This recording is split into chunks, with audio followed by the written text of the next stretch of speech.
And हाँ okay thank you. हो गया।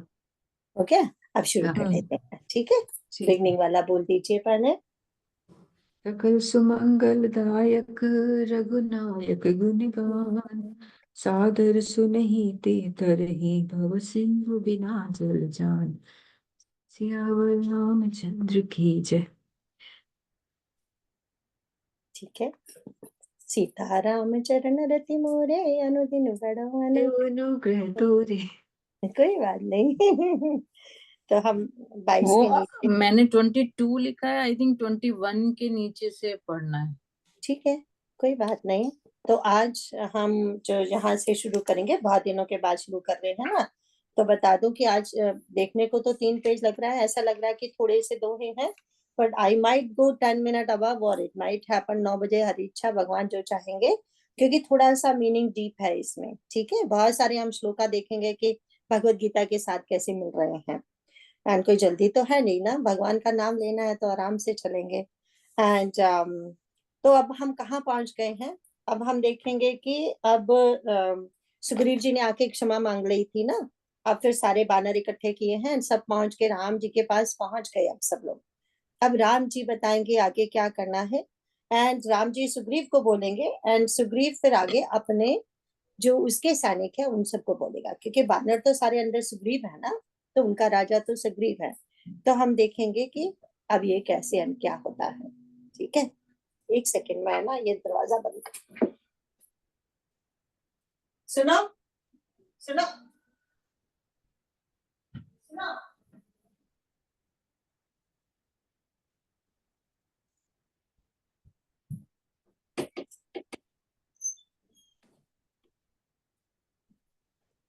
सॉरी आप सॉरी स्टार्ट वो, करेंगे पहले। हाँ, हाँ जी।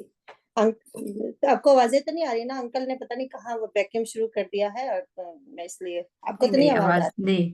नहीं ठीक है फिर, ठीक है, हाँ जी, ठीक अब है, शुरू ग्रीष्मी आप करते हैं। शुरू करेंगी, मैं पढ़ूं।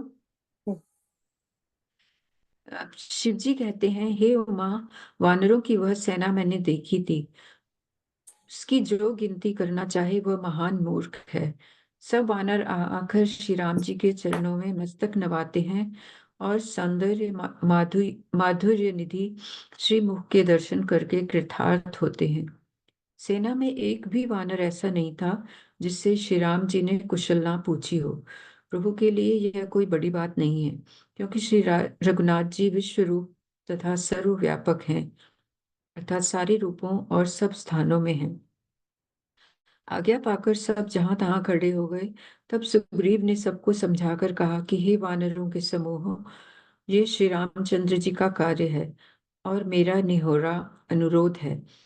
तुम चारों ओर जाओ और जाकर जानकी जी को खोजो। हे भाई, महीने भर में वापस आ जाना।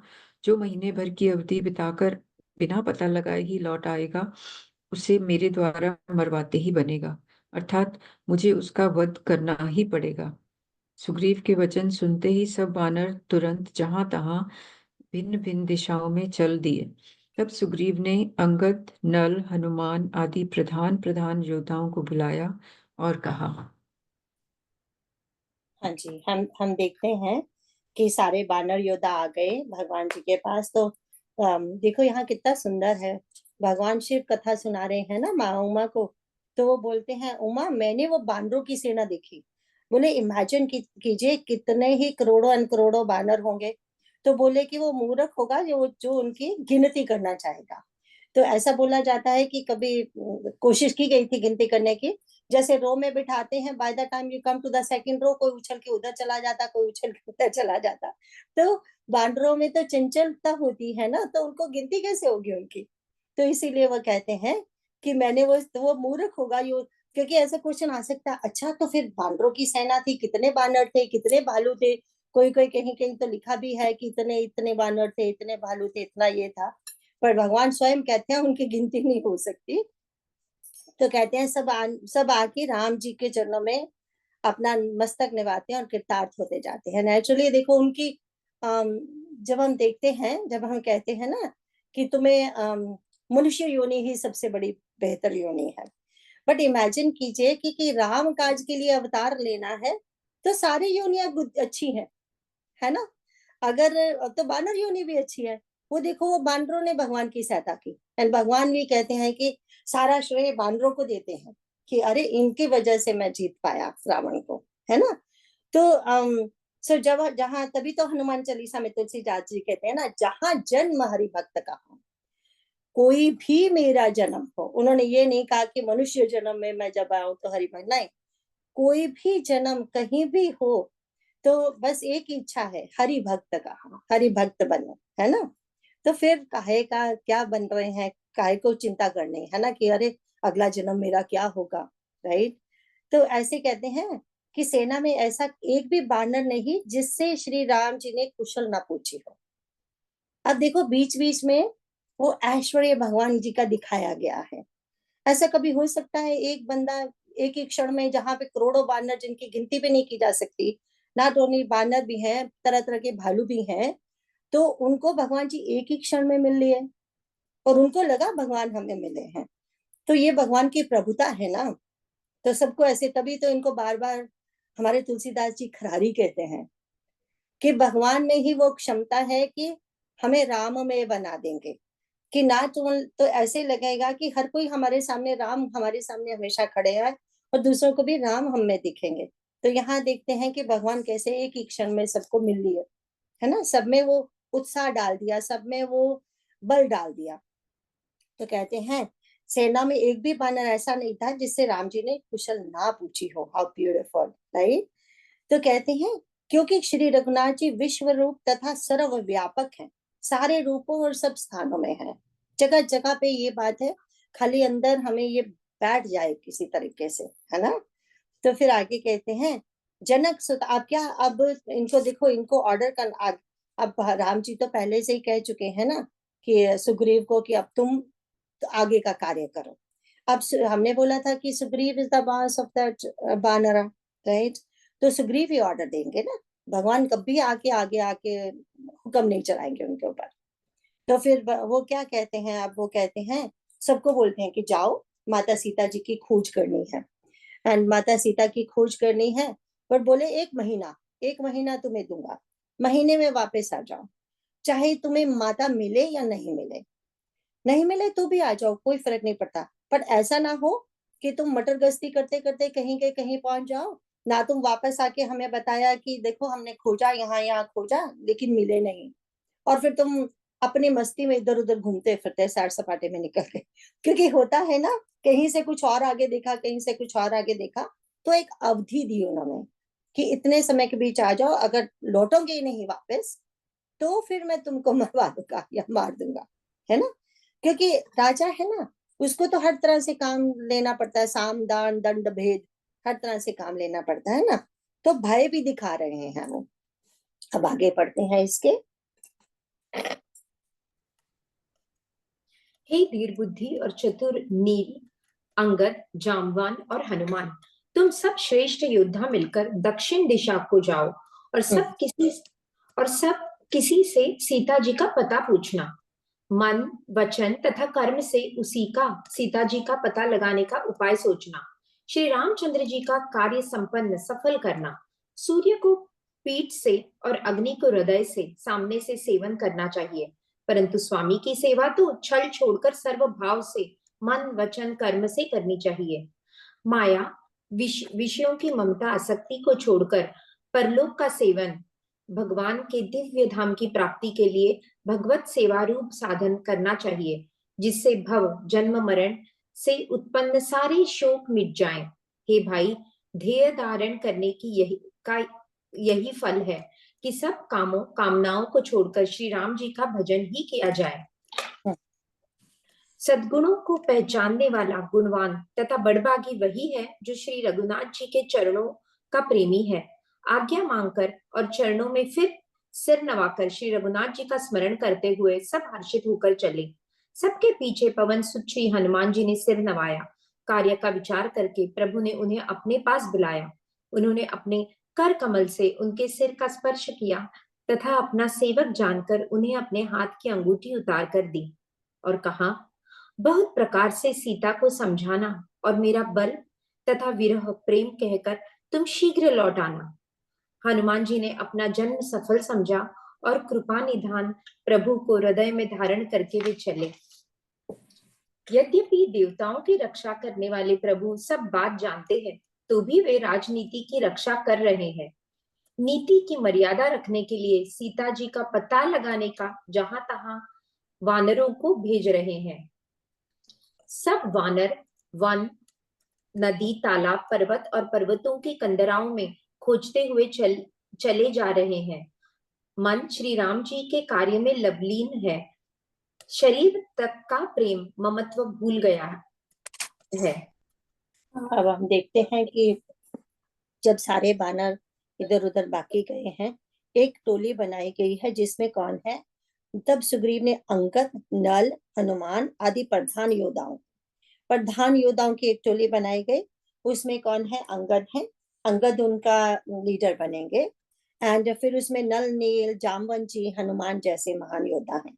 क्योंकि ऐसे समझा गया था कि रावण शायद, क्योंकि इन्होंने उड़ते देखा था, दक्षिण की ओर गया था, तो सुग्रीव दक्षिण की ओर उसी को भेजेंगे जो महाबलवान एंड अपना विवेक बुद्धि वाले होंगे, है ना। तो उसके बाद हम देखते हैं वो क्या बोलते हैं। अब इनको जब भेजते हैं तो इनको क्या बोलते हैं? हे धीर बुद्धि और चतुर नील, अंगद, जामवन और हनुमान। देखो, दो चीजें चाहिए, एक तो धीर बुद्धि चाहिए और एक बल चाहिए। तो बल का मतलब ये है कि अगर देखो, अगर ज्ञान है लेकिन धीर मति नहीं है तो वो बेकार हो जाता है।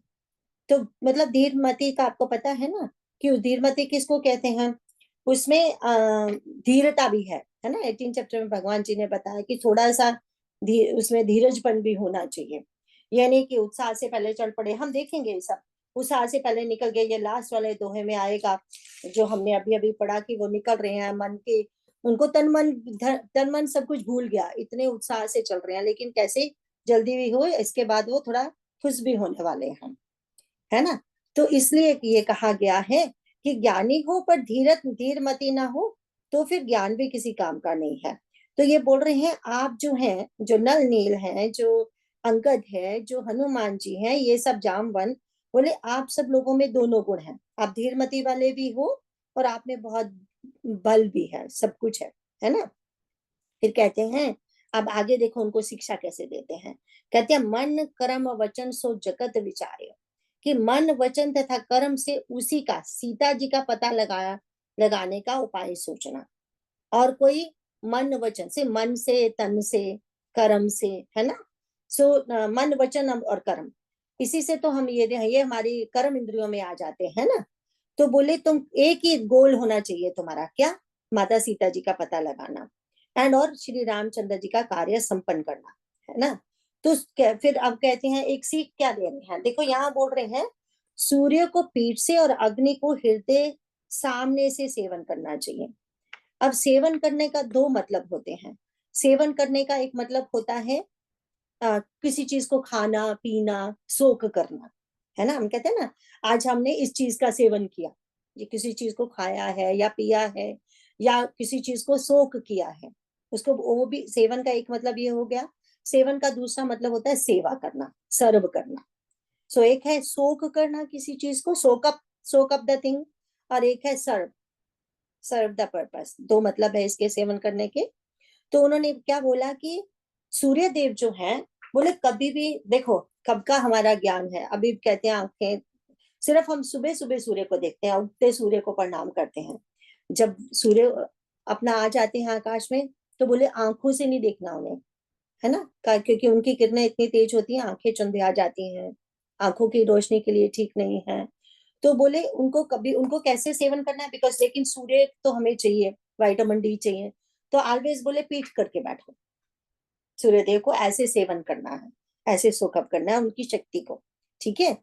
एंड लेकिन जो अग्नि है, अग्नि को फिर कभी मत दिखाना, अग्नि को सो करना है तो सामने से, क्योंकि कहीं ऐसा ना हो जरा सी भी, जैसे हम अपना समझो बैकयार्ड में वो फायर पिट में फायर डाल के बैठे हैं, तो कितनी चिंगारियां इधर उधर उड़ रही हैं, जरा सा हम उठ के वहां से चले गए, तभी तो कहते हैं ना, अगर रात को आपने वहां किया है, आपने फायर पिट में अग्नि जलाई है, मेक श्योर जाने से पहले अग्नि बुझा के जाना, है ना। ऐसे ही नहीं छोड़ देना अग्नि को, क्योंकि जैसे ही पेट दिखाई तो अग्नि अपना काम कर सकती है है ना। वो तो उसका अपना धर्म है, वो ऐसा नहीं है, वो जानबूझ के नहीं कर रहे। तो इसलिए वो कहते हैं ये दो चीजें तो ऐसे करनी चाहिए सेवन, लेकिन परंतु स्वामी जी की सेवा को तो छल छोड़कर मन वचन कर्म से करना चाहिए। ऐसा नहीं है, अब ये दो एग्जाम्पल क्यों दी उन्होंने, ऐसा नहीं है कि अगर स्वामी सामने है तो बड़ा चमचागिरी हो रही है ना, बड़ी सेवा में रत है सारा दिन दिखाने के लिए, और जैसे ही स्वामी की पीठ हुई तो फिर सब भूल गए कि स्वामी जी ने क्या आज्ञा दी थी। जैसे बहुत हमें मैया जी को भी लोग कहते थे ना हम आपकी सेवा कैसे करें, तो मैया जी क्या बोलते थे कि सेवा, मेरी सेवा करनी है तो प्रिंसिपल पे चलो, वही मेरी सेवा है। कोई भी गुरु है वो यही कहेगा, पर हमारे कृष्ण भगवान क्या कहते हैं, follow the principle, follow the principle, follow the principle. भैया जी यही कहते थे, follow the principle not the person. अगर प्रिंसिपल फॉलो करोगे तो वो गुरु सेवा है, ना कि सामने सामने दिखाने के लिए करना है, वो गुरु सेवा है ना। तो ये बता रहे हैं कि गुरु सेवा कैसे करनी चाहिए, कि मन वचन कर्म से करनी चाहिए, ठीक है ना। अब क्या दे आगे क्या बोल रहे हैं, माया विषयों की ममता आसक्ति को छोड़कर परलोक का सेवन करना चाहिए। क्यों करना चाहिए ये भी तो बताना है ना, ये नहीं करेंगे तो क्या करेंगे, ये बता दिया ना, ऐसे मत करना। एंड गुरु की सेवा करना ये बता दिया, लेकिन गुरु की सेवा क्यों करनी है मुझे मुझे क्या मिलेगा इससे, है ना। तो फिर वो है कि क्योंकि जब इससे क्या होगा, आसक्ति छोड़िए एंड परलोक का सेवन करिए, मतलब गुरु की सेवा करने से तुम्हें दिव्य धाम की प्राप्ति और भगवत सेवा स्वरूप साधन करना है। फिर क्या मिलेगा, वही तो मिलेगा ना, भगवान ही तो मिलेंगे वो करेंगे तो। एंड क्या कहते हैं, जिससे और भी मैं दे देता हूँ, अगर तुम ये साधन ये करोगे, ये वाला साधन प्रयोग करोगे तो क्या मिलेगा, तुम्हें जन्म मरण के शोक से तुम्हारा खात्मा हो जाएगा। अब ये उसमें एक और बात आती है, हमें कागभूषण जी की स्टोरी पता है कि भगवान शिव ने उन्हें जब श्राप दिया था कि तुम इतने तुम्हारे जन्म होंगे अब, है ना, कि तुमने गुरु का अपमान किया है, हजारों जन्म जाओगे तुम। तो गुरु ने जब नमामि शमिशान बोला था, तो एंड में पहले अपने लिए भक्ति मांगी, फिर इसके लिए क्या मांगा था कि ये तो देखो फंसा हुआ, माया में फंसा हुआ जीव है, आप इस पर क्रोधित मत हुई, इसको क्षमा कर दो। ये नहीं बोला इसको क्षमा कर दो, उन्होंने बोला आपका जो श्राप है वो ही इसका अनुग्रह हो जाए। समझ गए ना, मैं ये नहीं कह रहा अपना श्राप वापस ले लो, ये भी नहीं कह रहा इसको क्षमा कर दो, क्योंकि अगर गलती हुई है भगवान ने तो वो किया, वहां पे आता है कि भगवान जो शास्त्रों में लिखा है वो उसका उन्होंने निभाया। मतलब गुरु का अपमान करना तो सबसे भयानक पाप है, सबसे बड़ा पाप। तो अब शिव भोलेनाथ जी को, उसे गुरु ने क्या मांगा, उसने मांगा कि आप इनको ऐसा कुछ कीजिए कि आपका श्राप ही अनुग्रह में बदल जाए, थोड़े समय में आपका श्राप, ऐसा बोला। उसका मतलब थे ये था, क्या हुआ फिर, शिव भोलेनाथ ने कहा तुम्हारे वो सारे जन्म होंगे, हजारों जन्म होंगे, पर जन्म मरण की पीड़ा नहीं होगी, और फिर तुम्हें ये तुम्हारा पास्ट कभी नहीं भूलेगा। एंड कितने सारे आशीर्वाद दिए। अगर आप वो पाला पाठ पढ़ो ना, जितनी बार पढ़ोगे आपको कुछ नया मिलेगा वहां पे। अगर कागभूषण जी की स्टोरी पढ़ोगे, ऐसे लगता है कि पहले तो इतना गुस्से थे इसके ऊपर, अब गुरु ने प्रार्थना की तो इतने प्रसन्न हुए कि वरदान पे वरदान, वरदान पे वरदान, वरदान पे वरदान कागभूषण जी को देते जा रहे हैं। तो ये क्या बात हुई, मतलब बहुत ही सुंदर है वो। तो यहाँ पे वो ही है, जन्म मरण से छुटकारा यही है। जन्म मरण से जब हम बात करते हैं, ये नहीं, जैसे वो याद रखना हमेशा लाइन, जहां जन्म हरि भक्त का हो, अगर हमें भक्त बनना है ये वाला छुटकारा चाहिए। ये वाला छुटकारा नहीं चाहिए कि हमारे अरे हमें मुक्ति चाहिए, हमें बस जन्म लेना ही नहीं वापस, नहीं, जहां जन्म हरि भक्त का हो वो वाला छुटकारा चाहिए हमें, है ना। तब जन्म मरण की क्या प्रॉब्लम हो, इतने जन्म हुए कागभूषण जी ने उतने सहज रूप से ऐसे बोले छोड़े, उन्होंने बोला मैंने सहज रूप से जन्म लिया और सहज रूप से शरीर छोड़ा, जैसे कोई सचमुच कपड़े बदल रहा हो, है ना, ऐसे। तो अब कहते हैं कि सद्गुणों को, हाँ, तो बोलते सोई गुणमय सोई बड़भागी। तो सद्गुणों को पहचानने वाला गुणवान तथा बड़भागी वही है जो रघुनाथ जी के चरणों का प्रेमी है। इससे बड़ा भाग्य और कोई हो ही नहीं सकता। क्योंकि अब देखेंगे क्यों, इसके आगे समझाएंगे व्हाई इज सेड दैट। तो आगे इसके बोलते हैं, अब क्या बोला, अब उन्होंने कहा कि सब छोड़ के राम जी के भजन कीजिए। अब आज्ञा मांग के सबने राम जी के चरणों में और सुग्रीव के चरणों में सिर नवाया और हर्षित होकर जाने की आज्ञा मांगी। ठीक है। अब देखो इसमें जो कितनी बड़ी बात है, उसने क्या है, आज्ञा मांगकर चरणों में फिर से निभाकर श्री रघुनाथ जी का स्मरण करते हुए सब हर्षित होकर चले। देखो अगर हमें सफलता चाहिए, किसी भी काम में सफलता चाहिए, 3 चीजें चाहिए उसके लिए। क्या चीज चाहिए? आज्ञा मांगकर, अपने बड़ों की आज्ञा मांगकर। हमेशा हमें हमारे बड़े क्या आज्ञा दे रहे हैं, है ना। एंड उसके बाद फिर उनके चरणों में सिर निभाना है, उनसे आशीर्वाद लेना है। रिमेम्बर, जिन्होंने आज्ञा दी है उन्हीं से ब्लेसिंग लेंगे कि आप हमें ब्लेस कीजिए कि आपकी आज्ञा मैं पूर्ण कर पाऊं, है ना। और तीसरा क्या है, सबसे बड़ी बात, फिर भगवान जी को स्मरण करते हुए। वो क्यों? क्योंकि हमें निमित्त बनकर काम करना है ना। और अपने बल पे चलेंगे तो हम टूट जाएंगे, वो आगे देखेंगे हम। जब हम अपने बल पे चलते हैं तो टूटेंगे। यही तो हमारा किष्किंधा कांड सिखा रहा है। इसका हम इसके उपसंहार में देखेंगे कि ये हमें सिखा क्या रहा है। जो अभी अभी बात हो रही है उसका क्या मतलब है, वो बाद में देखते हैं कंक्लूजन में। तो अब कहते हैं देन वो हर्षित होकर वहां से निकल गए, और उनको फिर हम देखेंगे उनको सफलता भी मिली सबको। तो 5 पवन तनय से नावा। अब सबसे पीछे हमारे जो देखेंगे, अब ध्यान देना, भगवान जो तुलसीदास जी हैं हमारे, वो भी भगवान है कवि, उन्हीं से तो यह मिला। भगवान के संत, जो भगवान एंड संत में कोई फर्क नहीं है ना। हमारे तुलसीदास जी क्या बोलते हैं, दो दो नाम लेते हैं, आप ध्यान रखना, कभी हनुमान जी बोलते हैं हनुमान जी को, और कभी पवन सुत बोलते हैं। पवन सुत तब बोलते हैं जब हमें पीछे से उत्साह चाहिए, हमें पीछे से पुश चाहिए। कहते हैं आप चल रहे हो, पीछे से हवा आपको धीरे धीरे धकेल रही है, तो आप जल्दी मंजिल पर पहुंच जाओगे। अगर इमेजिन करो हम चल रहे हैं, आगे से हवा ऐसे आ रही है तो वो हमें पीछे धकेलेगी। बट क्या होता है, वायु दोनों तरह से हमें चाहिए। क्या है कि कभी कभी हमारी जिंदगी में ऐसी कठिनाइयां आती हैं कि हमें पीछे से किसी की सपोर्ट चाहिए, और कभी कभी हमें ऐसी कठिनाइयां आती हैं, हमारा कोई ऐसा हमारे लिए चाहिए जो आगे से कवच बनकर हमें प्रोटेक्ट कर सके। तो जब हनुमान जी ने कवच बनकर आगे प्रोटेक्ट करना होता है तब उनको हनुमान बोलते हैं। जब उन्होंने पीछे से हमें पुश देना होता है तब वो हमेशा पवन सुत कहते हैं उन्हें। तो जब जब हमने कहा है ना, तुलसीदास जी ने अगर कोई नाम लिए हैं उसका मीनिंग है। अब देखते हैं पवन सुत, देखो सबसे पीछे गए हैं इन्होंने, आके आगे आके नहीं, मी आई विल गो ऐसा नहीं बोला, है ना। तो वेट करते रहे। एंड जब यहाँ आए हैं तो प्रभु जी को तो पता है ना ये हनुमान कौन है। तो प्रभु जी ने उनको निकट बुलाया और उनको उनको उनके सिर पर हाथ रखा सबसे पहले। जिसके ऊपर भगवान का हाथ है, जिसके सिर के ऊपर, तो फिर उसका तो बात ही क्या है, उसकी तो उसी समय उसकी सफलता परमानेंट है ना। तो कहते हैं कमल, कहते हैं उनके अपने कर कमल से उनका सिर के स्पर्श किया तथा उन अपना सेवक जानकर हाथ की अंगूठी उतार दी। अब रिमेम्बर वन थिंग, हम ये कह सकते हैं भगवान पार्शल थे क्या? सिर्फ उन्हीं को क्यों अंगूठी दी? अगर उनको पता था ये करने वाले हैं तो बाकी सबको क्यों भगाया? ऐसा नहीं है, सबको अपना अपना काम करना है। भगवान की ये पहले ही दिन से सेवा, जिस दिन से मिले हैं उस दिन से सेवा में रत हैं, और इनका एक ही काम है भगवान की सेवा करना। हनुमान जी, रिमेम्बर, हनु का नाश हो चुका है, थोड़ी ऐसे ऊपर करके नहीं चलते। उनमें क्या अमानित्वम क्वालिटी है सबसे बड़ी। तो जिसमें अमानित्वम क्वालिटी होगी वो ही सच्चा सेवक हो सकता है।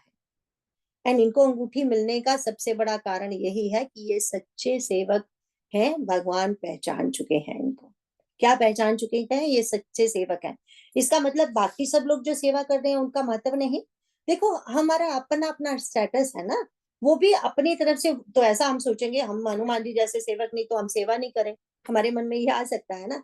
नहीं, हम में जितनी क्षमता है, जितना है हम भी करेंगे, तभी तो सबको वही इमेजिन करो, सबको वही मिला जो हनुमान जी को मिला। भगवान ने तो सबको अभय दान दिया है, सब बानरों को, सब बानरों को मुक्ति मिली है, सब बानरों को वही मिला जो हनुमान जी को मिला। ठीक है, इवन रावण को भी वही मिला। तो यहाँ पे सिर्फ ये है कि रिमेम्बर, दो रजिस्टर में 2 नाम है। एक में वो है जो भगवान को प्यार करते हैं, एक में वो है जिसको भगवान प्यार करते हैं। 2 रजिस्टर है ना डिफरेंट। एटलीस्ट हम उसी रजिस्टर में आ जाए, हम भगवान को प्यार करते हैं। फिर कभी दूसरे रजिस्टर में भी आ जाएंगे, भगवान हमें प्यार करते हैं। दोनों ही रजिस्टर बहुत इंपॉर्टेंट है। तो इस तरह से हम देख सकते हैं कि एक बानर जो सारी बाकी सेना है वो है जिन्हें भगवान प्रेम करते हैं, और दूसरी जो रजिस्टर है जिसमें हनुमान जी हैं जो जिनको भगवान क्या बोलते हैं, जिनको भगवान प्रेम करते हैं, और दूसरे हैं जिनको जो भगवान को प्रेम करते हैं, है ना। तो ठीक है, कंफ्यूज तो नहीं कर दिया मैंने सबको। तो वो फिर उसके बाद अब गलदे वो देखो कितना सुंदर है, उन्होंने उनको समझाया। क्या किया उन्होंने, बोला कि सीता जी को समझाना। क्या समझाना, एक तो मेरा बल बताना उनसे, है ना। तो सीता जी बोलेंगे मैं बल को क्या करूं, मुझे पता है कितने बली हैं, पर यहाँ बैठी तो मैं इतनी परेशान हो रही हूँ, वियोग में रो रही हूँ। तो बोले उनको बताना मैं भी तुम्हारे वियोग में उतना ही दुखी हूँ, क्योंकि ये सुनना भी तो बहुत जरूरी है ना। तभी तो जाके वो कहेंगे सुंदरकांड में माँ को, अरे तुम ते प्रेम राम के दूना, राम जी से तुमसे दुगना प्रेम करते हैं, क्योंकि that's what she needed to hear, है ना। तो भगवान जी ने वही संदेशा उनको दे दिया है। अब कहते हैं एंड फिर बोलते हैं शीघ्र वापस आ जाना। तो शीघ्र वापस आ जाना का मतलब उन्होंने ब्लेसिंग समझ ली कि अगर भगवान ने ये बोल दिया शीघ्र वापस आ जाना, तो दैट मीन काम तो होगा ही। अदरवाइज वो ये वाली ब्लेसिंग नहीं देते।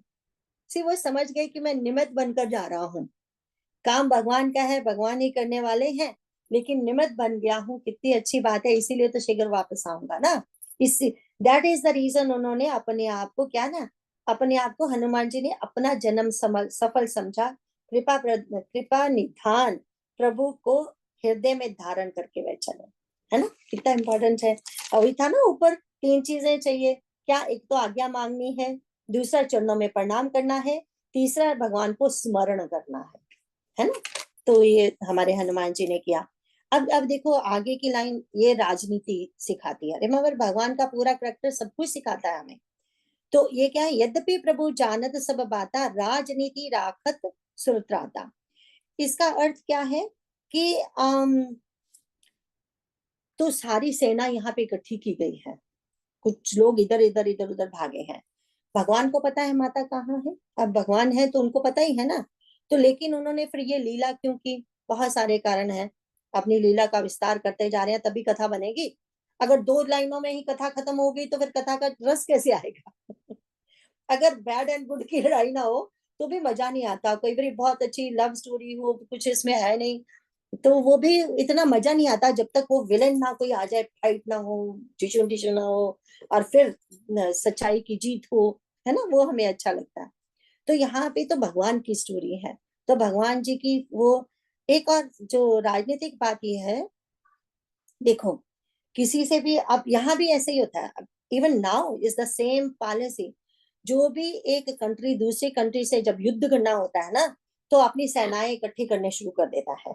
somehow they will bring the सेना टू द बॉर्डर, जिस जहां पे लड़ाई करनी होती है, एंड उसका एक कोई रीजन बना लेते हैं, जैसे कंस्ट्रक्शंस कर रहे हैं जी बड़ी भारी, या कोई और रीजन। लेकिन बहाने से अंदर ही अंदर वो एक जगह पे उन्होंने सेना इकट्ठी करनी है अपनी, दूसरे लोगों को ये पता ना लगे, इवन अपने देशवासियों को ये पता ना लगे कि ये सेना यहाँ पे इकट्ठी क्यों की जा रही है। वो तो एक सीक्रेट मिशन होता है ना उनका। अब ये सीक्रेट मिशन क्या है, रावण से युद्ध करना, कहाँ जाके, लंका में। तो बहाना क्या है, सीता माँ को ढूंढ रहे हैं, लेकिन सेना सारी इकट्ठी कर करके साउथ को चलते जा रहे हैं। पहले ही रावण को पता चल गया ये सेना युद्ध के लिए इकट्ठी हो रही है, तो इमेजिन कीजिए वो पहले इधर आके युद्ध करना शुरू कर देगा, हमारी धरती पे युद्ध होगा, हमारे लोग कितने मरेंगे। इनका तो एक मोटिव है, जो भी हो उसी के देश में जाके करेंगे, उसको उसके घर जाके मारेंगे, है ना, वो है इनका मोटिव। तो इसीलिए भगवान जी ये राजनीति की रक्षा कर रहे हैं। तो अब क्या है, तो इसीलिए बानरों को यहाँ तहाँ भेजा जा रहा है कि रावण समझे ये मामूली मामूली मनुष्य है, क्या करेगा मेरा, क्या करेगा मेरा। अंत तक मनुष्य ही समझता रहा, क्योंकि इन्होंने लीला ही सच्चे मनुष्य की, है ना। तभी तो नहीं समझ पा रहे हैं ना बहुत सारे लोग। तो अब कहते हैं कि अब ये जो सारे बानर हैं, कहाँ कहाँ वो तालाबों में, पर्वतों में, कहाँ कहाँ मैया की खोज हो रही है। और बोले मतलब अपने शरीर का प्रेम वो भूल गए, मतलब कोई उनको थकावट नहीं, कोई कुछ नहीं, लेकिन कितनी देर तक। इसके आगे 23 के नीचे पढ़ते हैं। ही किसी राक्षस से भेंट हो जाती है तो एक एक झपट में ही उसके प्राण ले लेते हैं। पर्वतों और वनों को बहुत प्रकार से खोज रहे हैं। कोई मुनि मिल जाता है तो पता पूछने के लिए उसे सब घेर लेते हैं। इतने में ही सबको अत्यंत प्यास लगी, जिससे सब अत्यंत ही व्याकुल हो गए, किंतु जल कहीं नहीं मिला। घने जंगल में सब भुला गए।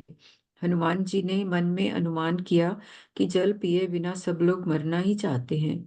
उन्होंने पहाड़ों की चोटी पर चढ़कर चारों ओर देखा तो पृथ्वी के अंदर एक गुफा में उन्हें एक कौतुक अर्थात आश्चर्य दिखाई दिया। उसके ऊपर चकवे, बगुले और हंस उड़ रहे हैं और बहुत से पक्षी उसमें प्रवेश कर रहे हैं। पवन कुमार हनुमान जी पर्वत से उतर आए और सबको ले जाकर उन्होंने वह गुफा दिखलाई। सबने हनुमान जी को आगे कर लिया और वे गुफा में घुस गए। देर नहीं की। अंदर जाकर उन्होंने एक उत्तम उपवन अर्थात बगीचा और तालाब देखा, जिसमें बहुत से कमल खिले हुए हैं। वहीं एक सुंदर मंदिर है, जिसमें एक तपोमूर्ति स्त्री बैठी है। हम्म, तो यहाँ देखते हैं हम कि अभी हमने देखा था ना कितने उत्साह से, कितने खुशी से, हर्ष से वो चल रहे थे, लेकिन धीरे ही। ये हमारे शरीर की सच्चाई है। हम कितने भी साधना में तत्पर होकर चलें, भूख प्यास तो लगेगी, ये तो शरीर का धर्म है ना।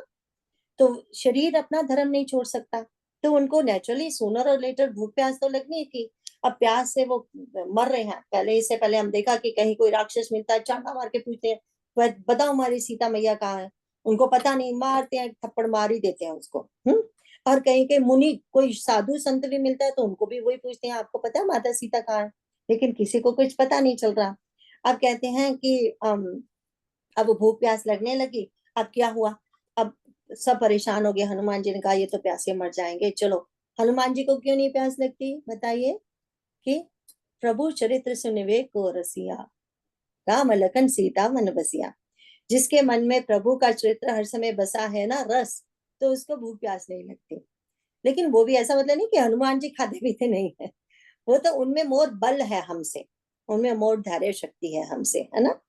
तो अब क्या है कि अब वो कहते हैं कि ये तो ऐसे ही मरने वाले हैं, कि चलो देखते हैं कि मैं जरा ऊपर चढ़ के देखता हूँ कि कहीं कुछ पानी ऊपर से फिर दिखेगा ना, क्योंकि पशु पक्षी जाते नजर आएंगे पानी की तरफ। तो वो देखते हैं कि चकवे, बगुले, हंस सब भागे भागे जा रहे हैं, प्रवेश कर रहे हैं किसी गुफा में। अब इसका भी एक तात्विक मीनिंग है, संत लोग बताते हैं। तात्विक मीनिंग है कि जब भी हम साधना के पथ पे चलते हैं, ठीक है, कई बार हमारे सबके जीवन में भी छोटे छोटे मिरेकल्स होने लगते हैं, और हम समझते हैं थोड़ा थोड़ा कि अरे देखो प्रभु की कृपा हो रही है, प्रभु की कृपा हो रही है, राइट। फिर ऑल ऑफ ए सडन कुछ ऐसा धक्का लगता है कि ऐसा लगता है कि अरे मैं 10 कदम तो चढ़ी नहीं थी, 20 कदम नीचे गिर गई, राइट। पहले तो बड़ा मजा आ रहा था, छोटे छोटे सब सब साधु संत मिल रहे थे, वैसी बातें हो रही थी, वैसे सत्संग, ऑल ऑफ ए सडन किसी ने कुछ बोल दिया, फिर वो ऐसे ठप हो गए नीचे। एंड देन क्या करें? फिर ये बता रहे हैं कि साधना मार्ग में वो होता है ऐसा। तब वो रिमेम्बर, वो सीढ़ी वाली हम पढ़ा खेलते थे गेम, सांप की सीढ़ी वाली, सीढ़ी चल रहे हैं तो ऊपर, फिर 98 पे जाके वो सांप काट लेता है, तो धड़ाम से नीचे। तो ये जिंदगी का खेल ही यही है। तब हमें क्या करना है? तो अब वो बोलते हैं कि तब उस समय हमें बाहर मत देखो, तब अपने अंदर देखो, थोड़ी देर के लिए आंखें मूंद लो फिर, है ना। तो अब जो हनुमान जी है ना अपने, वो किस पे विश्वास करते हैं? वो भगवान की कृपा गुफा पे विश्वास करते हैं।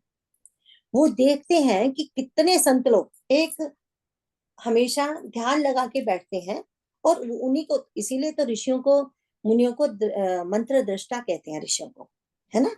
कि वो उन्होंने ऐसे ध्यान लगा के बैठे हैं, तप किया है, सब किया है, फिर उन्हें आंसर मिले हैं, एकदम से नहीं मिले, अंदर की गुफा से ही आंसर मिले हैं, राइट।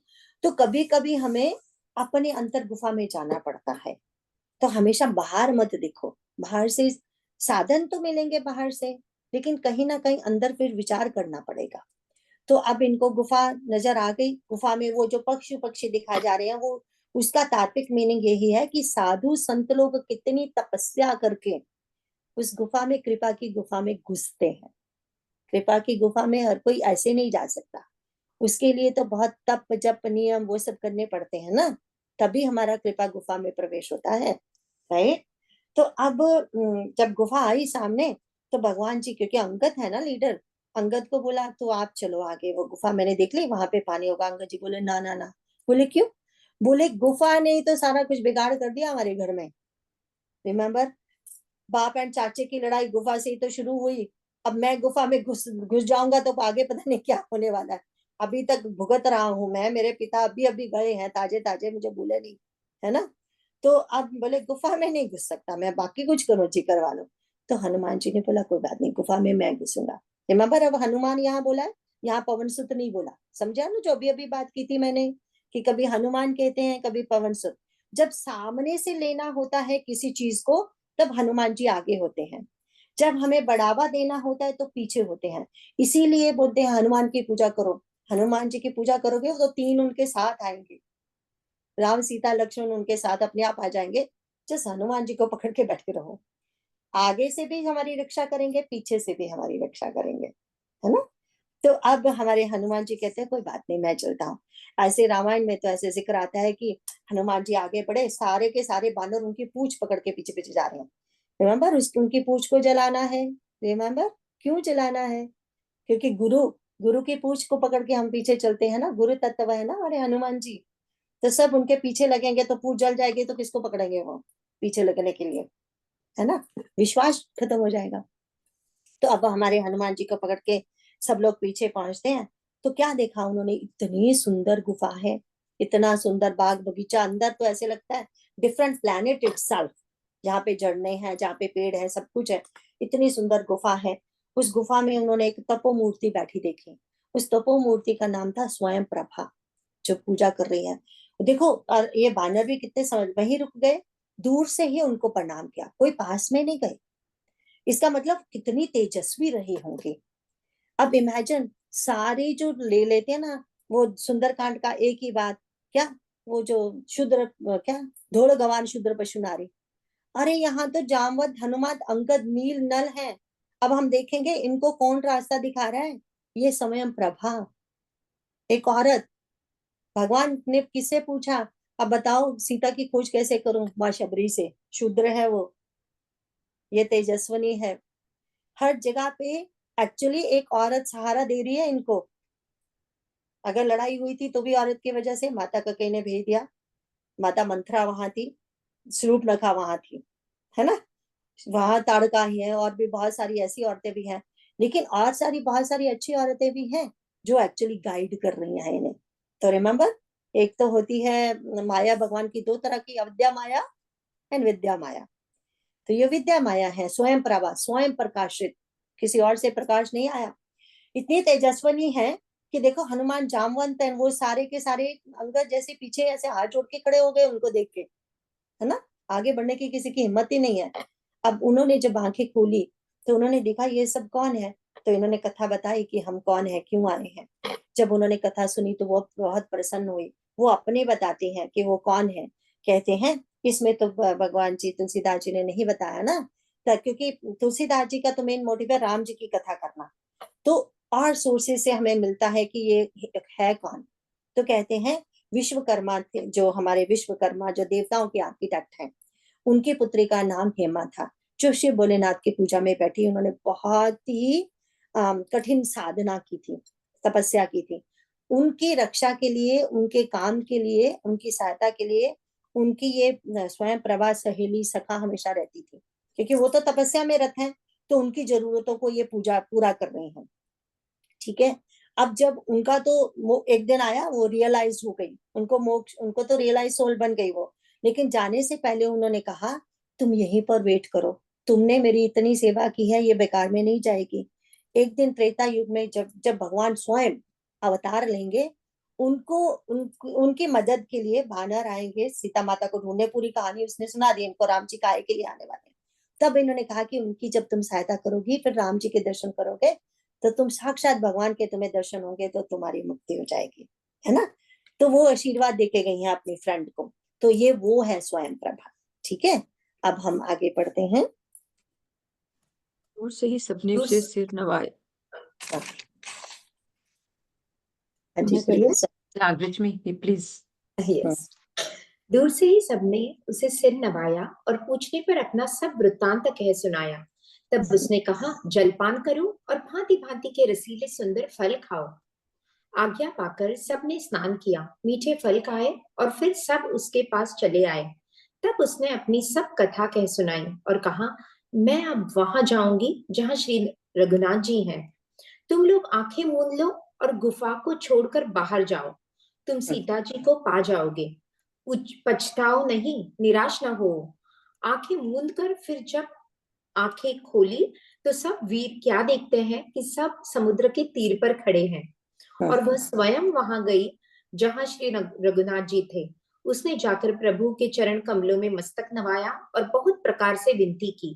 प्रभु ने उसे अपनी अनपायनी अचल भक्ति दी। प्रभु की आज्ञा सिर पर धारण कर और श्री राम जी के युगल चरणों को, जिनकी ब्रह्मा और महेश भी वंदना करते हैं, हृदय में धारण कर वह स्वयं प्रभा बद्रिकाश्रम को चली गई। अब देखो, स्वयं प्रभा का हमने चरित्र सुन लिया, हमने देखा उनको आशीर्वाद दे रही है, खाना हो गया, सब हो गया। अब वो पूछती है, ठीक है आप सीता माँ को ढूंढ रहे हो, तो पहले ये बताओ आंखें बंद करके ढूंढ रहे हो या आंखें खोल के ढूंढ रहे हो? अब इसका मतलब देखेंगे हम। आंखें बंद करना क्या है, आंखें खोलना क्या है। आंखें खोलने का मतलब होता है, आंखें खोलने का मतलब होता है विचार करना। क्योंकि जब हम साधन में रत हैं, साधन में रत के लिए विचार करना जरूरी है ना, कि ये कैसे करेंगे, कब करेंगे, कैसे करना है, क्यों करना है, वो सब विचारों में आ जाता है। ठीक है।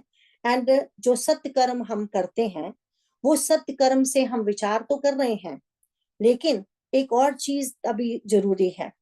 रिमेम्बर, ये सब सत्कर्म कर रहे हैं, हमारे सारे बानर सत्कर्मों का प्रतीक है ना। फिर भी भूख प्यास लग गई, थक गए, थके हैं ना। ये है, ये क्या है, आंखें खोलकर चलना। वहां भी क्या हुआ था, आंखें मूंदनी पड़ी। वहां भी उन्होंने कहा ना, संत लोग कैसे कृपा की गुफा में जाते हैं। तो उसमें क्या चीज जरूरी है, उसमें जरूरी है आंखें मूंदना। आंखें मूंदना का मतलब विश्वास। अब देखो, हम भी जब, चाहे हम भगवान की मूर्ति के सामने बैठे पूजा कर रहे होते हैं, उस समय अपने आप आंखें बंद हो जाती हैं। ऐसा लगता है कि हमें बंद करके उन्हें देखना चाहिए, जैसे है ना, सामने मूर्ति के हम बैठते हैं, कहाँ तो हम उन्हीं को तो देखने के लिए जा रहे हैं, और फिर उनके सामने बैठे तो आंखें बंद हो रही हैं। वो है विश्वास एक्चुअली। ठीक है। तो वो कहती हैं कि तुमने सत्कर्म बहुत कर लिए, इतने साधना में रत हो और भगवान की तरफ उनके कार्य के लिए जा रहे हो, बट एक एक चीज जरूरी है, तुम अब क्या है, अब विश्वास करो। अब विश्वास करोगे तो देखो क्या होगा उसमें। जब जब हम इस पथ पे चलेंगे, ये मत सोचना कि हम सत्कर्म कर रहे हैं, हम भगवान के पथ पे चल रहे हैं तो कोई विघ्न नहीं आना चाहिए। विघ्न तो आएंगे ही आएंगे। ठीक है। विघ्नों के बिना हम सीख भी नहीं सकते। अब ये अभिमान करना कि हम भगवान के काम के लिए कर रहे हैं, हमारे लाइफ में कभी कोई विघ्न ना आए, अरे हम तो गीता पढ़ते हैं, कोई और पढ़ता नहीं, लोग ये करते हैं, ये करते हैं, अरे हम तो देखो, हम क्लासेस आफ्टर क्लासेस कर रहे हैं एवरीडे, हमारे साथ अच्छा ही होना चाहिए, है ना। वो नहीं होता, वो तो जिंदगी का वो दस्तूर ही नहीं है। ये लाभ हानि जय प्रजय, ये तो सब आनी आनी है। बट क्या होगा हमारे लिए, देखो जब हमें कुछ आवश्यकता होगी ना, है, हम सब जो यहाँ पे बैठे हैं, हम सबका अब तो अनुभव हो भी गया है, बहुत सारे अनुभव, कि कहीं ना कहीं से कोई एक विचार आ जाएगा, या किसी ने कुछ बोल दिया, वो हमें ऐसे, हमारी जो उलझन है सुलझ जाएगी, जो लगता था कभी सुलझने वाली ही नहीं है। लेकिन उसकी प्रेरणा कौन है, भगवान ही देते हैं। भगवान पता नहीं किसके मुंह से किस समय क्या बुलवा दे, राइट। बोलने वाले को भी ये अभिमान कभी नहीं करना चाहिए मैंने कहा, क्योंकि ऐसा तो मैं तो कुछ भी बोलती रहती हूँ, मुझे खुद ही नहीं पता कि मैंने क्या बोल दिया, है ना। कई बार हम बहुत सबको सलाह देते रहते हैं, बट लेकिन जो जो जिसको जो जितना पवित्र होगा, भगवान उसके लिए उतनी ही अच्छी सलाह भेजेंगे। ठीक है। तो ये हमें ध्यान रखना है कि ये है आंखें मूंदना, कि एक बार भगवान को याद कर लिया तो भगवान हमें किसी ना किसी तरीके से, विघ्न तो आएंगे, आ रहे हैं, लेकिन वो सहायता भी भेज देंगे, है ना। तो ये मतलब है यहाँ पे। अब वो क्या है, अब देखो सहायता क्या हुई, पहले तो खाना पीना नहीं था, कुछ नहीं, अब खाना पीना पेट भर के खा लिया। अब जैसे ही आंखें बंद की तो समुद्र के किनारे पहुंच गए। अदरवाइज पता नहीं कितना टाइम लगता है समुद्र के किनारे पहुंचने तक। अभी तो आधे रास्ते भी थे, समुद्र तो बहुत दूर है, लंका पे जाना है ना, माँ को ढूंढना है। एंड फिर हम देखेंगे कि वहां क्या करना है हमें। तो कैसे फटाफट ये आंखें खोलते हैं, तो अरे ये क्या, समुद्र के किनारे पहुंच गए। उधर उधर अभी वो कहानी आगे चलेगी, पर अभी हम देखते हैं ये स्वयं प्रभा कहाँ गई। ये स्वयं प्रभा, क्योंकि रिमेम्बर इसकी सखा ने बोला था, हेमा ने, कि प्रभु स्वयं आएंगे, तुम उनके दर्शन करने तुम्हें मिलेंगे उनके दर्शन। तो ये वहां गई जहाँ पे प्रभु बैठे हैं, एंड प्रभु को प्रणाम करती है। एंड फिर भगवान जी क्या बोलते हैं कि आम, उनको हृदय में धारण करके ये बद्रिकाश्रम चली गई। और भगवान वो उसको बोलते हैं, अब तुम्हारे आखिरी वाले दिन होंगे वो बद्रिका, उसमें बद्रिका आश्रम में जाइए, वहां बिताइए, एंड फिर वहां से इसका मुक्ति की प्राप्ति होगी इसे। ठीक है, अब इसके आगे पढ़ेंगे 25 के नीचे। आज आपको 10-15 मिनट एक्स्ट्रा करने ही पड़ेंगे लगता है, आगे चलते यहाँ हैं। वानरगण मन में विचार कर रहे हैं कि अवधि तो बीत गई पर काम कुछ न हुआ। सब मिलकर आपस में बात करने लगे कि हे भाई, अब तो सीता जी की खबर लिए बिना लौटकर भी क्या करेंगे। अंगद ने नेत्रों में जल भरकर कहा कि दोनों ही प्रकार से हमारी मृत्यु हुई। यहाँ तो सीता जी की सुध नहीं मिली और वहां जाने पर वानर राज सुग्रीव मार डालेंगे। वे तो पिता के वध होने पर ही मुझे मार डालते, श्री राम जी ने ही मेरी रक्षा की, इसमें सुग्रीव का कोई एहसान नहीं है। अंगद बार बार सबसे कह रहे हैं कि अब मरण हुआ, इसमें कुछ भी संदेह नहीं है। वानर वीर अंगद के वचन सुनते हैं किंतु कुछ बोल नहीं सकते। उनके नेत्रों से जल बह रहा है। एक क्षण के लिए वह सोचने में मग्न हो रहे हैं, फिर सब ऐसा वचन कहने लगे, हे सुयोग्य युवराज, हम लोग सीता जी की खोज लिए बिना नहीं लौटेंगे। ऐसा कहकर लवण सागर के तट पर जाकर सब वानर कुश बिछाकर बैठ गए। जामवान ने अंगद के दुख को देखकर विशेष उपदेश की कथाएं कही। वे बोले, हे तात, श्री राम जी को मनुष्य न मानो, उन्हें निर्गुण ब्रह्म, अजय और अजन्मा समझो। हम सब सेवक अत्यंत बड़भागी हैं जो निरंतर सगुण ब्रह्म श्री राम जी के में प्रीति रखते हैं। देवता, पृथ्वी, गौ और ब्राह्मणों के लिए प्रभु अपनी इच्छा से किसी कर्म बंधन से नहीं अवतार लेते हैं। वहाँ सगुणोपासक भक्तगण सालोक्य, सामीप्य, सारूप्य, सृष्टि और सायुज्य सब प्रकार से मोक्षों को त्याग कर उनकी सेवा में साथ रहते हैं। हाँ, तो अब हम देखते हैं कि अब सब लोग इधर पहुंच गए। ठीक है, अब अब उन्होंने जो कहा था कि तुम सीता जी की खोज में जाओगे, पछताओ नहीं, निराश ना होना, ये स्वयं प्रभा जी ने कहा था। ठीक है, अब लेकिन अब क्या हुआ, आंखें बंद की, पहुंच गए समुद्र के किनारे। अब इतना बड़ा समुद्र जब देखा तो बोले अब क्या करें कहाँ है ये, तो वो तो कहती थी विश्वास करो, आंखें मूंदो, और उन्होंने तो हमें कहाँ से लेके कहाँ बिठा दिया। अब आगे क्या है, उनको तो समुद्र के आगे कुछ दिखता नहीं ना, ना ये पता है कि आगे क्या जाना है। अब देखो, ये विश्वास कोई छोटी चीज नहीं है। विश्वास क्या है, वो तो कहते हैं जो विश्वास है ये तो ज्ञान की परम सीमा है। अब ये है कि ज्ञान है, भगवान है। ठीक है, एंड से कहते हैं ना कि दुनिया में सबसे पतला क्या है, सबसे पतला ज्ञान है। क्यों? क्योंकि जब अपने पे कोई मुसीबत आती है ना, ज्ञान छू मंतर हो जाता है, राइट। तब फिर विश्वास, विश्वास कहाँ गया? जो इतने बड़े बड़े ज्ञान की बातें कर रहे थे, वो दूसरों के लिए हम ज्ञान की बातें करते हैं, विश्वास करो यार, विश्वास करो। अरे जब अपनी बारी आई तो विश्वास कहाँ चला गया। तो ज्ञान की सीमा है विश्वास।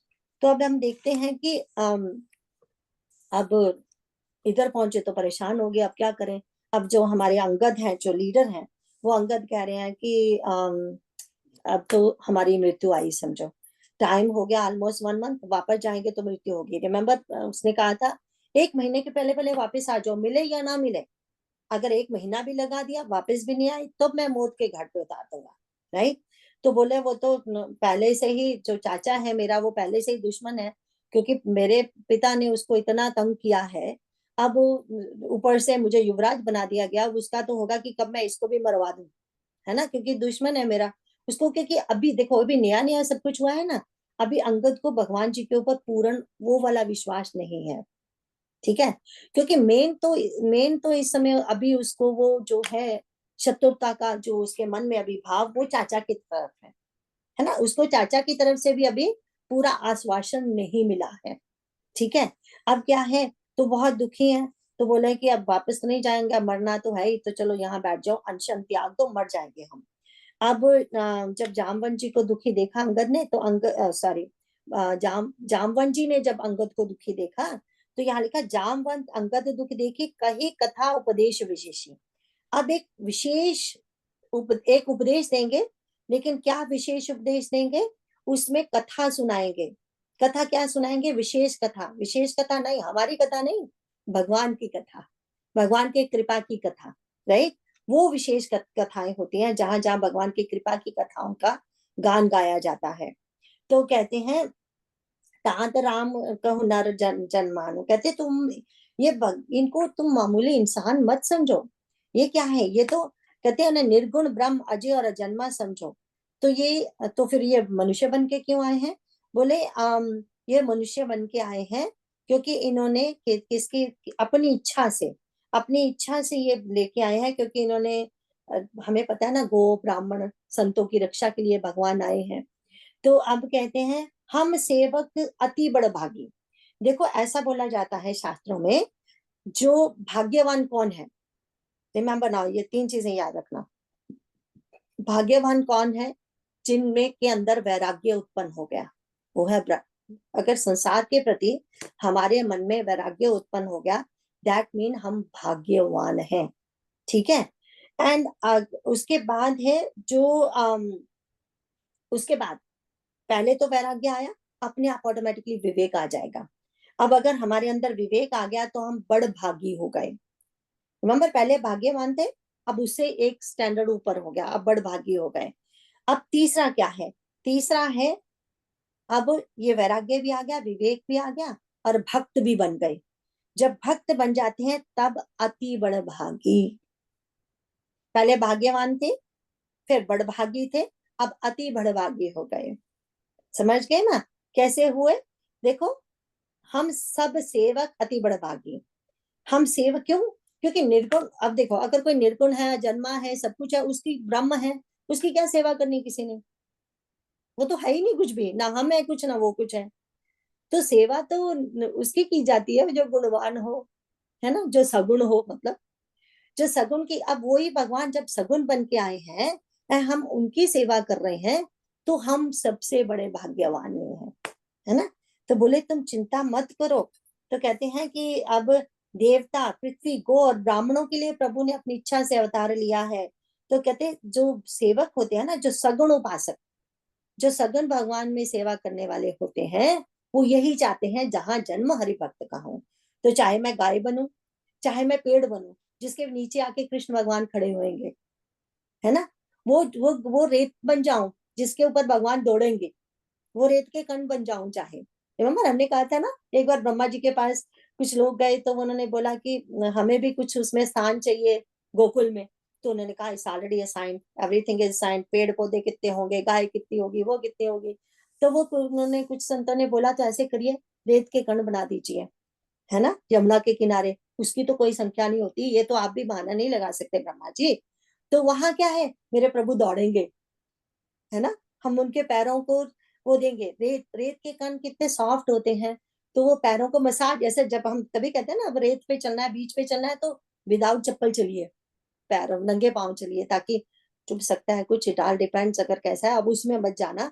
जस्ट इमेजिन करिए सॉफ्ट रेत, उस पे चलेंगे तो वो मसाज करेंगे हमारे पैरों को, है ना। तो वो बात है कि हम वो बच जाए तो हम भगवान को वो सुख दे, कुछ भी बना दो हमें, है ना, भगवान के लिए। तो वो बात है कि हम वो कहते हैं तो भी सारी वो मुक्तियां त्याग कर वो भगवान को वो करते हैं। तो अब तो यहाँ पे हम देखते हैं कि अब हमारे पास कितने बचे हैं, 4 पेज अभी बचे हैं। चलो देखते हैं, एक और कर लो, अगर चाहोगे तो 15 मिनट एक्स्ट्रा ले लेंगे, नहीं तो खत्म कर देंगे। इस प्रकार जाम्बवन बहुत प्रकार से कथाएं कह रहे हैं। इनकी बातें पर्वत की कंदरों में संपाति ने सुनी। बाहर निकलकर उसने बहुत से वानर देखे। तब वह बोला, जगदीश्वर ने मुझको घर बैठे बहुत सा आहार भेज दिया। आज इन सबको खा जाऊंगा। बहुत दिन बीत गए, भोजन के बिना मर रहा था। पेट पर भोजन कभी नहीं मिलता। आज विधाता ने एक ही बार में बहुत सा भोजन दे दिया। गीत के वचन कानों से सुनते ही सब डर गए कि अब सचमुच ही मरना हो गया। यह हमने जान लिया। फिर उस गिद्ध संपाति को देखकर सब वानर उठ खड़े हुए। जाम्बवान के मन में विशेष सोच हुआ। अंगद ने मन में विचार कर कहा, आहा, जटायु के समान धन्य कोई नहीं है। श्री राम जी के कार्य के लिए शरीर छोड़कर वह परम बड़भागी भगवान के परम धाम को चला गया। हर्ष और शोक से युक्त वाणी समाचार सुनकर वह पक्षी संपाति वानरों के पास आया। वानर डर गए। उनको अभय करके अभय वचन देकर उसने पास जाकर जटायु का वृत्तांत पूछा। तब उन्होंने सारी कथा उसे कह सुनाई। भाई जटायु की करनी सुनकर संपाति ने बहुत प्रकार से श्री रघुनाथ जी की महिमा वर्णन की। उसने कहा, मुझे समुद्र के किनारे ले चलो, मैं जटायु को तिलांजलि दे दूं। इस सेवा के बदले में तुम्हारी वचन से सहायता करूंगा, अर्थात सीता जी कहाँ है सो बतला दूंगा। जिसे तुम खोज रहे हो उसे पा जाओगे। हाँ, तो अब हम देखते हैं कि अब यहाँ आ गए। अब ये सब बातें कर रहे हैं। अंगद जी ने कहा, हम तो अनशन कट के बस बैठ जाएंगे, कुछ नहीं हमें चाहिए, आत्महत्या कर लिए बैठ गए। अब गीत है एक बैठा हुआ उधर संतापी, वो सुन रहा है। तो कहता, भगवान ने तो आज मुझे कितने सारे बानर भेज दिए, क्योंकि पंख नहीं है, ज्यादा दूर उड़ नहीं सकता। रेत के किनारे कभी कुछ मिलता होगा, कभी नहीं मिलता समुद्र के किनारे। तो कहता, आज तो इतने सारे बानर मिल गए। अब ये अंगद जी ने भी उसकी बात सुनी। उसको गीत को देख के इन्हें पुराने गीत की याद आ गई कि सुनी होगी ना कथा, कैसे जामवन कैसे हमारे जो जटायु हैं उन्होंने प्राण त्यागे हैं अपने। तो जब जटायु की कथा उन्होंने सुनाई तो ये सुन के हैरान हो गए कि ये मेरे भाई की कथा सुनाई थी इन्होंने। फिर उनके पास आए, बोले मुझे फिर से जरा सुनाइए। फिर से कथा सुनाएगी, बहुत खुश होते हैं। कहते हैं, मुझे जरा समुद्र के किनारे ले जाओ, क्योंकि वो श्राद्ध करना चाहते हैं अपने भाई का।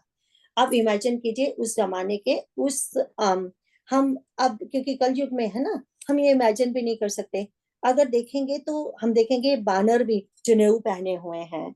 जब हम देखें युवराज, जब सुग्रीव को राज्य दिया गया तो कितने ब्राह्मणों ने जाके पूजा की है। तो इस उस समय के ये सारे के सारे पशु पक्षी जानवर भी बहुत इवॉल्व सोल हुआ करेंगे मे भी, है ना। तो ये देखो, ये पक्षी को भी पता है कि वो श्राद्ध करते हैं, तो वो जाके कर रहे हैं अपने भाई का। एंड फिर उसके बाद वो कहते हैं कि आप लोग तो कहते हैं हाँ, तो जटायु की उन्होंने किया। फिर वो कहते हैं, मुझे वहां ले जाओ। बोले, मैं तुम्हारी वचन से सहायता करूंगा, जिसे तुम खोज रहे हो वो उसे पा जाओगे। ही सेड, डरो मत मेरे से, मुझे जस्ट समुद्र के किनारे ले जाओ, मुझे अपने भाई का श्राद्ध करना है। फिर मैं तुम लोगों की सहायता करूंगा माता सीता को पाने के लिए। मैं वचन से सहायता करूंगा, क्योंकि देखो वो बूढ़े हैं, ऐसे नहीं कर सकते। अब वचन से सहायता करेंगे। अब ये जो दो बातें देखो यहाँ पे आई हैं, पिछले पेज पे देखेंगे, जब वो उन्होंने कहा था ये है 24 के नीचे वाला जो कितना कितना है ये तीसरा, जिसमें उन्होंने कहा था, मुदो नैन वेवन तजी जाहू पहू सीते जनी पचिताहू, ये कहा था स्वयं प्रभा ने। उसने कहा था कि आपने सत्कर्म कर लिया, विचार किया, अब भक्ति के लिए जरा विश्वास करो, पछताओगे नहीं, आप बिल्कुल नहीं पछताओगे, आंखें मूंद कर बोल दो। राइट। अब यहाँ ये कह रहे हैं कि मुझे समुद्र के किनारे ले जाओ, मैं वचन से तुम्हारी सहायता करूंगा, मैं कहूं खोजू जाही। तो कहते हैं कि जिसे तुम खोज रहे हो उसे पा जाओगे। मतलब ये दोनों जने ये सारे बानरों को प्रेरणा कर रहे हैं कि कैसे तुम उस शांति को जिसकी खोज में जा रहे हो कैसे पाओगे।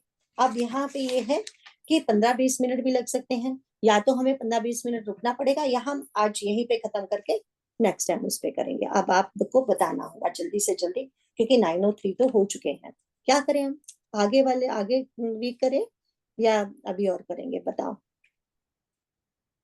अभी करेंगे तो आप थोड़ा कर सकते जल्दी हैं जल्दी कृष्णा। करना पड़ेगा आपको, तो आराम से नेक्स्ट टाइम कर सकती हैं। ठीक हाँ, है ना, दोनों आपने कहा चलें, था कि ये बहुत इम्पोर्टेंट है। बिल्कुल सही बात है। क्योंकि फिर हम उसमें क्या करेंगे, शायद हम फिर आधा घंटा भी ले सकते हैं, क्योंकि हमें इसका ना फिर वो देखना है, ये बहुत इंपॉर्टेंट है, इसका फिर हमने कंक्लूजन देखना है। ये ओनली 30 दोहे हैं, लेकिन बहुत कुछ बड़ा है। ये एक साधक की जर्नी है। एक साधक, हम सभी साधक है ना, ये हमारी एक्चुअली जर्नी की कथा है। किंकर जी महाराज जी ने ये कहा है कि हम सभी सुग्रीव हैं एक्चुअली। इसीलिए तो भूल गए थे ना, भगवान ने जब काम किया तो भूल गए, सबसे पहले उन्हीं को भूले। फिर भगवान ने कहा भय दिखा के इसे ले आओ जरा मेरी तरफ। तो फिर भय दिखा के हम भगवान के अब आगे बैठ गए हैं, लेकिन अभी भी we have to go through बहुत सारी चुनौतियां। तो उन चुनौतियों को, विघ्नों को हम कैसे पार करेंगे, एंड इसका एंड क्या होगा? क्योंकि अगर ये, जब तक इसका कंक्लूजन, इसका वो हम कंक्लूजन नहीं समझेंगे, तब तक सुंदरकांड में नहीं पहुंच पाएंगे। सुंदरकांड सुंदर कैसे लगेगा? वो जर्नी जो है, जहाँ पे आएगा ना, जामवंत के वचन सुहाए। कौन से वचन जामवंत ने कहे जो हनुमान जी को इतना उत्साहित कर दिया कि वो चलने के लिए तैयार हो गए? वो वचन हम सुनने वाले हैं। तो बहुत अच्छा वैसे उषा जी ने कहा कि नहीं तो फिर हमें मतलब टाइम चाहिए, है ना। सॉरी सर, थोड़ा स्लो जा रहा है, अपनी तरह से कोशिश करती हूँ, पता नहीं कहाँ कैसे, बस इतना ही हो पा रहा है आजकल, राम जी की इच्छा। तो यहाँ पे खत्म कर दें फिर आज, है ना, नेक्स्ट थर्सडे के लिए।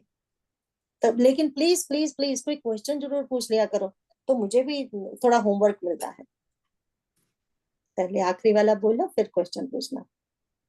बार बार बर मांगहु हर्ष देहु श्री रंग, पद सरोजन पावनी भक्ति सदा सतसंग जय।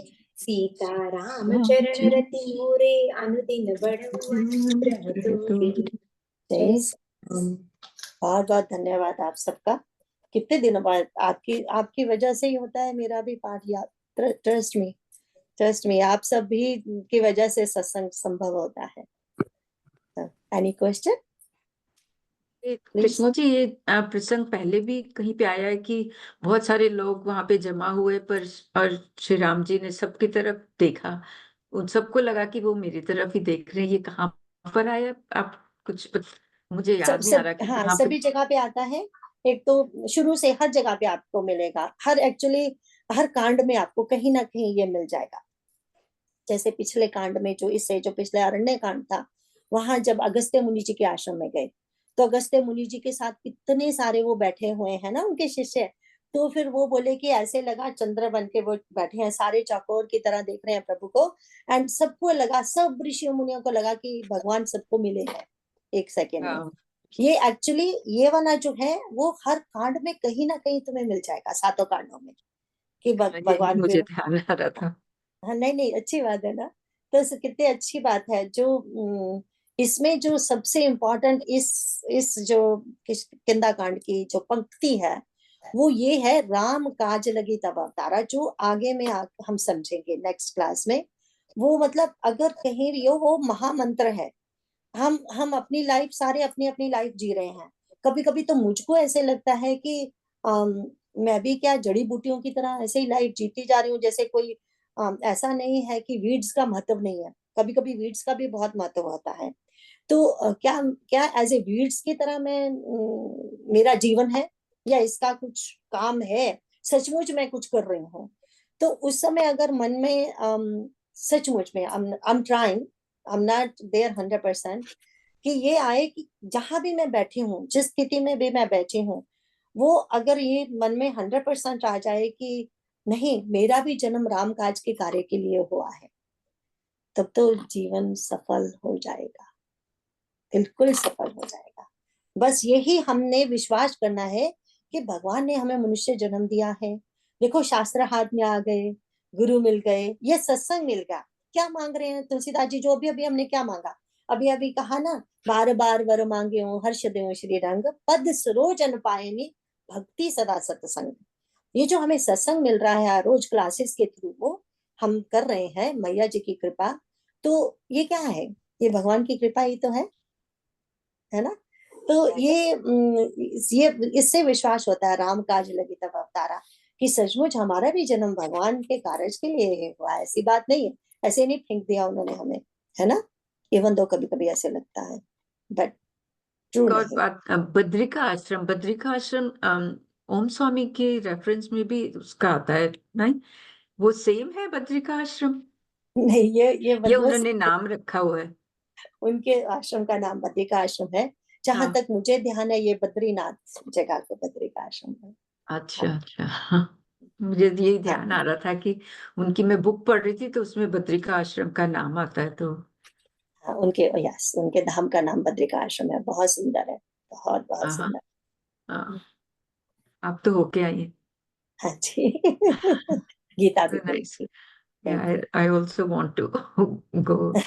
जब इवन यहाँ बड़े, हवाई में जो कुआई टेम्पल है ना, भोले शिवनाथ जी का, वो भी बद्रिका आश्रम ही है। इतना सुंदर है, इतना सुंदर। क्लियरली तुम्हें लगता है कि हम वो पुराने टाइम में पहुंच गए। सचमुच वो होता होगा। जब कभी भी आप, हम सब यूएसए में रहते हैं, कभी भी जाने का मौका मिले हवाई में, जो कुआई कुआई आइलैंड है, जाना, वहां पे वो शिव टेम्पल देखना। दक्षिणामूर्ति भगवान शिव की वो बनाई हुई है, इतनी बड़ा विग्रह है। बाहर बाहर आउटसाइड, एंड ऋषि लोग आसपास बैठे हुए हैं। तो वो मतलब बिल्कुल ऐसे लगता है कि ऐसे ऐसे रहते होंगे हमारे ऋषि। एंड इंडिया, बद्रिका आश्रम बहुत दूर है, बद्रीनाथ बहुत दूर है। तो कभी कभी क्रिसमस के दिनों में बड़ी अच्छी डील आती है कुआई के लिए।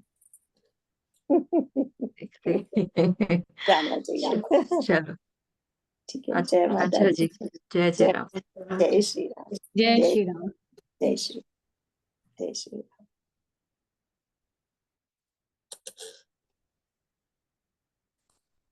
जय श्री राम।